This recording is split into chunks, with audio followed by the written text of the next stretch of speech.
Yang pertama, dubna baru katanya sira urun syiklah selesai dalam mendidik anak katanya dan hanale sangkut paut katanya dengan Allah. Baru selesai apabila katanya yang pertama melakukan seperti dianjurkan oleh Rasulullah. Umur 7 tahun katanya setiap saat kita menyuruh setiap waktu. Pada umur 7 tahun sampai-sampai na tayu atayan. Kemudian merajak umur 10 tahun hana dilakukan sembahyang giyupoh dan poh yang tidak melukai. Yang tidak melukai.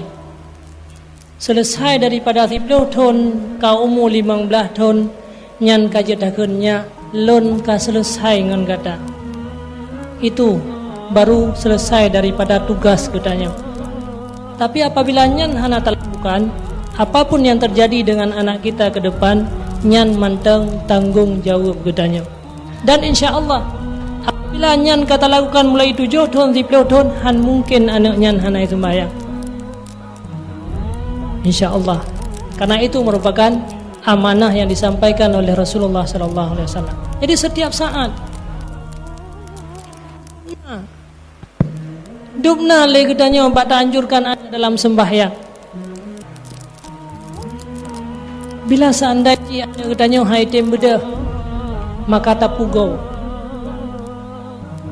Seandainya menimpa gempa bak katanya ataupun kebakaran, maka anak yang tinggalkan kiban cara tapu beda pasti le katanya tak pugau, hanjir tak pugau, hanjir tagulam tapu peluang. Nyan enan juga anak katanya tak hindar daripada neraka jahanam yang lebih besar api daripada api dunia ini. Yang kedupnan tanggung jawab katanya. Jadi lagi tak pugo anak tu tingah kebakaran, tingah gumpa kiban cara ibu dah untuk itu biat untuk selamat menankeh tak selamat anak dikala tak suruh untuk melakukan sembahyang supaya dia terhindar daripada asap api neraka jahanam. Kemudian mungkin terjawab pertanyaan yang kedua tentang persoalan HAM sudah terjawab yang saya sampaikan. Yang giupohnya adalah poh yang tidak melukai. Jadi menyata poh yang melukai bukan sekadar HAM, agama juga melarang. Jadi poh hanya poh untuk poh takdib, bukan poh takzir. Poh untuk membimbing, bukan kemarahan. Cuman solusi je kibat. Nya solusi supaya anak-anak gedanya di tim sembahyang. Maka para ulama-ulama terdahulu banyak di antara mereka yang berdoa. Di dalam sujud mereka berdoa kepada Allah.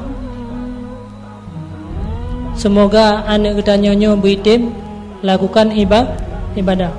Rabbi ja'alni wa zurriyati muqimas shalah. Wahai Tuhanku, jadikanlah aku dan keturunan-keturunanku orang yang selalu melakukan sembahyang kepada Allah.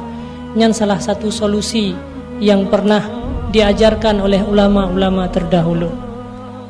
Kenapa kan?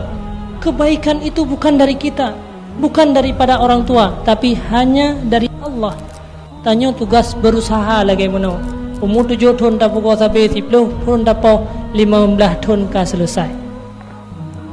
Jadi tentang melanggar dengan HAM lagi haba menau. Tapi hukum Allah itu melebihi daripada hukum manusia.